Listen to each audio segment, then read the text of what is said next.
দুইটা দুইটা ভয়ঙ্কর পাপের কথা বলে দেই। এই দুইটা পাপে যারা আসক্ত হয়ে আছে তারা তওবা করে ফিরে আসলে পরেও সারা জীবন তাদেরকে এটা সাফার করতে হবে। কথা বুঝতে পারছেন না? তওবা করে ফিরে এসেছেন মনে করে, তারপরেও আপনাকে সারা জীবন এই পাপের ফলটা ভোগ করতে হবে।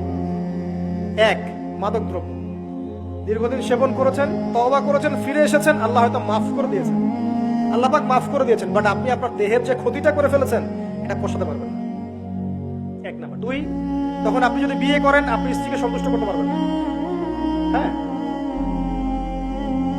দুই নাম্বার হচ্ছে এই যে গোপনে যুবকরা যে পাপটা করে, মাস্টারবেশন, যেটাকে আমরা বলি হস্তমৈথুন, এই পাপ যেসব যুবকরা করছে বা করে, এবং অ্যাভেলেবেল এই পাপটা সবাই করে, কারণ এখন পর্নের যুগ, পর্ন দেখলে তো আর কোনো উপায় নাই, তখন তো এই পথেই যেতে হচ্ছে, নিজের উপরে নিজেকে জুলুম করতে হচ্ছে। যারা হস্তমৈথুন অভ্যস্ত হয়ে গেছে এরা যদি তওবা করে ফিরেও আসে, শরীরের যে ক্ষতিটা হয়েছে এটা পূরণ হবে না কখনো। এখানে আপনার দেহের ক্ষতি, আপনার মস্তিষ্কের ক্ষতি, আপনার পরিবারের ক্ষতি, এমন আপনি যদি পরবর্তীতে গিয়ে পরিবার গঠন করতে চান আপনি সুখী পরিবারও গঠন করতে পারবেন না, কারণ ভিতর থেকে আপনি নিজেকে শেষ করে ফেলেছেন। গোপন পাপে লিপ্ত হবেন না। আপনি যৌবনকে ধরে রাখেন, ইনশাল্লাহ দেখবেন আপনি সারা জীবন এনজয় করতে পারবেন ইনশাল্লাহ। কিন্তু যদি এখন নিজেকে শেষ করে ফেলেন, এখন নিজেকে শেষ করে ফেললে আপনি বিয়ে করলে পরেও দেখবেন আপনি পস্তাচ্ছেন। ওই যে কলিকাতা হারবালে যেতে হবে, মডার্ন হারবালে দৌড় দিতে হবে। আর সব হারবাল টারবাল খেয়ে লাভ হয় না। কারণ কি? কারণ আল্লাহ প্রদত্ত যে নেয়ামত সেটা আপনি নষ্ট করে ফেলেছেন, এখন এইটা আর আপনি ক্ষতিপূরণ দিতে পারবেন না। অতএব জীবনটাকে সিরিয়াসলি নেন। দেখেন, আমার মতো বয়সে, আমার চেয়ে প্রায় 10 বছর বয়স আগেই তারেক বিন জিয়াদ স্পেন জয় করেছিল। আমার যে বয়স এখন চলছে 30 পার হয়ে গেছে, এর চেয়ে আরো প্রায় 10 বছর আগে মুহাম্মদ বিন কাসিম এই সিন্ধু জয় করেছিল। এখন যে ইসলাম আপনি ভোগ করছেন এটা তাদের ফল, তাদের এই জিহাদের ফল। তো এখন আমাদের এই যে 20 বছর 30 বছরের যুব সমাজের দিকে তাকায় দেখেন, একবার তাকায় দেখেন, চেহারাগুলো একটু দেখেন, চেহারা দেখেন, এক একটা চেহারা দেখেন, চেহারায় নূর নাই, নষ্ট হয়ে গেছে, নামাজ নাই, চোখগুলো বসে যাচ্ছে, কারণ সারা রাত জেগে থাকছে। ওই যে টিকটক টিকটক টিকটক সারা রাত, হ্যাঁ সারা রাত ফোনে, সারা রাত গল্প গুজব। রাত্রেবেলা দেখবেন, রাত্রেবেলা শহর যেন জীবিত হচ্ছে। রাত্রেবেলা ক্যারাম খেলে, রাত্রে লুডো খেলে, রাত্রে এটা করে, রাত্রে সে, সারাদিন ঘুম, সারাটা দিন ঘুম। আপনি কি জানেন সারা রাত কে জেগে থাকে, সারাদিন কে, সারা রাত কে ঘুমায় আর সারা দিন কে জেগে থাকে? সারা রাত জেগে থাকে কুকুর এবং সারাদিন ঘুমায় কুকুর। আর দেখবেন আপনি বিড়ালকে দেখবেন, ও কিন্তু রাত্রে ঘুম এবং দিনের বেলা সে অ্যাক্টিভ। পাখিকে দেখবেন, পাখি সন্ধ্যা হলো একদম ঘরে, যেই সূর্য ডুববে পাখি একদম ঘরে, দেখেন না, পাখি ঘরে। আর যেই ফজর হবে পাখি বের হয়ে গেল।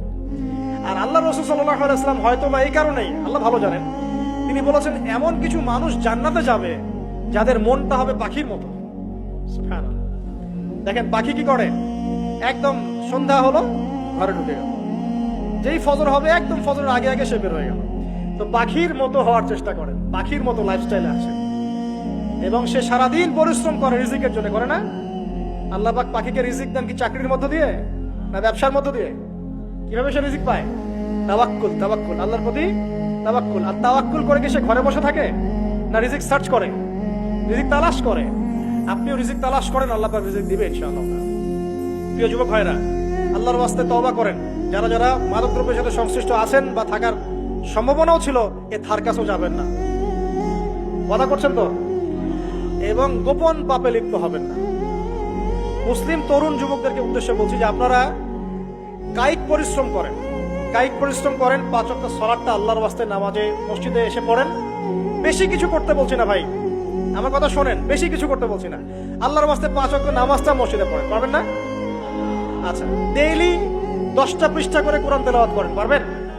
আল্লাহ তৌফিক দান করুন। ডেইলি 2-4 টাকা করে সদকা করেন, পারবেন? আচ্ছা, প্রত্যেকদিন কিছু দাওয়াতি কাজ করেন, আমর বিল মারুফ, সৎ কাজের আদেশ করবেন, নাহি আনিল মুনকার, অসৎ কাজে নিষেধ করবেন, পারা যাবে? আপনি হালাল রিজিকের একটা সন্ধান খোঁজার চেষ্টা করেন, পারবেন? ইনশাআল্লাহ। পড়াশোনায় নিজেকে ব্যস্ত রাখেন, লেখাপড়ায় নিজেকে ব্যস্ত রাখেন। যদি এর পাশে আপনি সময় পান, আমি বলবো আপনি খেলাধুলা করেন। যদি সময় কিছু বের করতে পারেন, কায়িক কিছু পরিশ্রম করেন, প্রয়োজনে কিছু কসরত করেন, জিম করেন, খেলাধুলা করেন। তারপরেও পড়নে যায় না, তারপরেও গার্লফ্রেন্ডের পিছনে সময় নষ্ট করেন না, তারপরেও যে টিকটক, ফেসবুক, ইউটিউব দিয়ে পড়ে থাকেন, ওগুলোর চেয়ে খেলাধুলা করা অনেক ভালো আছে। অ্যাটলিস্ট আপনি ফিজিক্যালি ফিট থাকবেন। অনেকে বলতে পারে যে এটা না করলে হয়, এটা বাজে কাজ, সময় নষ্ট। আমি মনে করি এখনকার যুবকরা যেসব পথে সময় নষ্ট করছে এর চাইতে অ্যাটলিস্ট খেলাধুলা করলে ভালো ছিল। একটা সময় ছিল না, আজকে থেকে 10 বছর আগে প্রচুর খেলা হতো না? ক্রিকেট হতো, ফুটবল হতো, এই ব্যাডমিন্টন হতো শীতকালে, তাই না? খেলার লিপ্ত থাকলে কিন্তু আমাদের মধ্যে একটা হৃদ্যতা, একটা বন্ড তৈরি হতো, একটা বন্ড। আমরা অনেক টুর্নামেন্ট খেলতাম না? এখন দেখবেন কিচ্ছু নাই, সব বন্ধ, খালি ফোন, সারাদিন কি ফোন। এটা আরো কি ডেঞ্জারাস না? এভাবে তাদের ফিজিক্যাল বডিটা নষ্ট হচ্ছে, মেন্টাল স্ট্রেংথটাও নষ্ট হচ্ছে। এর চেয়ে বরং তারা যদি কোনো কসরত করে এটা অনেক ভালো হবে, এটা আমার মত। এটা আমি কোরআন সুন্নাহ থেকে কোনো কথা বলছি না। আল্লাহ পাক বোঝার তৌফিক দিক।